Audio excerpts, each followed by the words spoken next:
Hello everyone, आज हम बात करेंगे उस टॉपिक के बारे में, उन चीज़ों के बारे में जिन्होंने बहुत ही पावरफुल इम्पैक्ट दिया है मेरी खुद की लाइफ में। जब से मैंने इन चीज़ों को करना चालू करा है, इन्हें अपने रूटीन में इनहेबिट करा है, मेरी लाइफ में काफ़ी पॉजिटिव चेंजेस आने लगे हैं, जो कि मैं चाहता हूँ कि आप लोगों की लाइफ में भी आए, इसीलिए मैं शेयर करना चाहूँगा।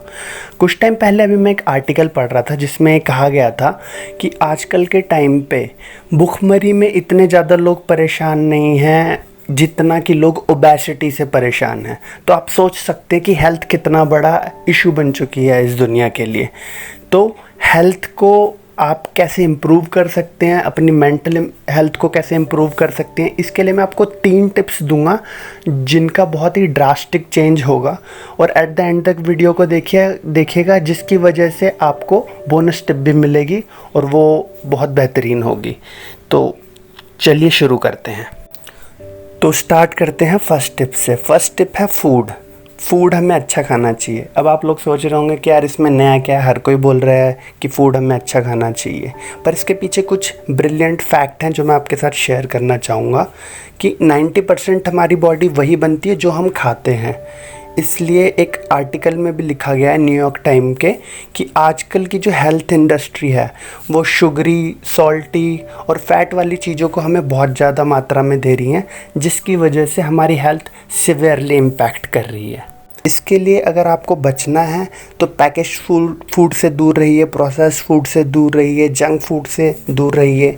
अगर अब मैं आपको इतनी सारी चीज़ें बता रहा हूँ तो आप सोच रहे होंगे कि सब चीज़ों से दूर रहना तो खाना क्या है। तो खाने के लिए बहुत ही सिंपल सा फंडा है, नेचुरल चीज़ें खाइए जो कि डायरेक्ट नेचुरल फॉर्म में मिलती हैं। फॉर एग्जांपल फ्रूट्स हो गए, वेजिटेबल्स हो गए, या फिर घर की बनी चीज़ें हो गई जिनमें गंदगी बहुत कम होती है। मेरा मतलब है कि जितना नुकसान जंक फूड और पैकेज फूड, प्रोसेस फूड पहुंचाते हैं, इतना घर की बनी चीज़ें नहीं होती हैं। तो अगर आप अपनी फूड की कंजप्शन को थोड़ा सा केयर करते हो तो आपकी हेल्थ पे बहुत बड़ा रिफ्लेक्शन आएगा, बहुत बड़ा फ़र्क पड़ेगा। नेक्स्ट चीज़ आती है एक्सरसाइज।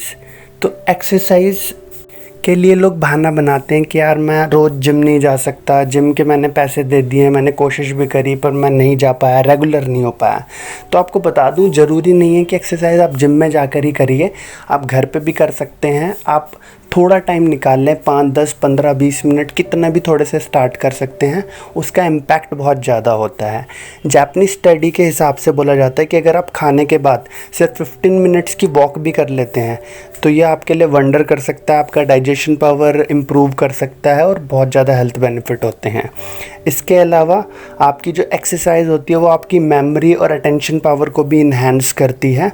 और अगर आप सिर्फ स्पीड को चेंज करके ही चल लेते हैं तो आपका 20% तक मेटाबॉलिज्म ये चीज़ इम्प्रूव कर देती है। तो आप देख रहे हैं कि छोटी छोटी चीज़ों के कितने बड़े बड़े इम्पैक्ट होते हैं। माना कि ये इम्पैक्ट एकदम तुरंत नहीं आते, थोड़ा टाइम लगता है, पर फिर भी ये बहुत ही ब्रिलियंट चीज़ें हैं। इसे कीजिए, आपको बिल्कुल पॉजिटिव रिजल्ट मिलेंगे।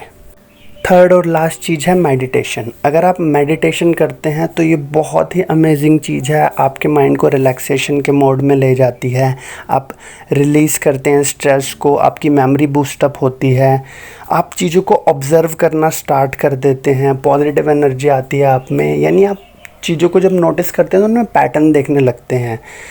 और अगर आप स्टडीज़ की बात करेंगे इसमें भी, तो अगर आप 8 हफ्ते माइंडफुलनेस की प्रैक्टिस करते हैं तो आप अपने इमोशंस को ऑब्जर्व करना और अपने ईक्यू लेवल तक को बढ़ा सकते हैं। और एक्सरसाइज और मेडिटेशन, ये दोनों ही चीज़ें आपके ब्रेन में न्यूरॉन्स को बढ़ाते हैं। न्यूरॉन्स को बढ़ाने का मतलब है कि एट द एंड आपके इंटेलिजेंस पे फ़र्क होता है, आपकी इंटेलिजेंस भी बूस्टअप होती है। अब टाइम है बोनस टिप का। अगर आप अपनी इन चीज़ों के साथ साथ स्लीप को और वाटर इनटेक को भी बढ़ा लेते हैं, अगर आप सही टाइम पर स्लीप लेते हैं और वाटर इनटेक अच्छा रखते हैं, अपनी बॉडी को हाइड्रेटेड रखते हैं, तो आपको इसके बहुत ही अमेजिंग बेनिफिट मिलने वाले हैं। एडल्ट्स के लिए 7 से 8 घंटे सोना ज़रूरी होता है और वाटर इनटेक आपका 10 से 12 ग्लासेस रोज़ का होना चाहिए। और अगर आप सेम टाइम पे सो रहे हैं, सेम टाइम पे उठ रहे हैं, उसी टाइम पे खा रहे हैं, उसी टाइम पे अगर आप रोज़ फॉलो कर रहे हैं रूटीन को, तो इसके आपके जो रिज़ल्ट होते हैं बहुत ही ड्रास्टिक होते हैं। इन चीज़ों को ऐड कीजिए अपने रूटीन में और देखिएगा कि आपको इसका बहुत ही बेनिफिट मिलेगा। क्योंकि मेरा खुद का ये मानना है कि अगर आपकी बॉडी और आपका माइंड आपको सपोर्ट करता है तो आप लाइफ में कोई सा भी चैलेंज फेस कर सकते हैं, आपको कभी प्रॉब्लम नहीं आएगी। हौसला बढ़ाने के लिए लाइक कीजिए और कमेंट करके बताइए किन चीज़ों को इम्प्रूव किया जा सकता है। और ऐसी यूज़फुल इन्फॉर्मेशन पाने के लिए सब्सक्राइब करके बेल नोटिफिकेशन को दबाना बिल्कुल ना भूलिएगा। At the end, thank you for watching.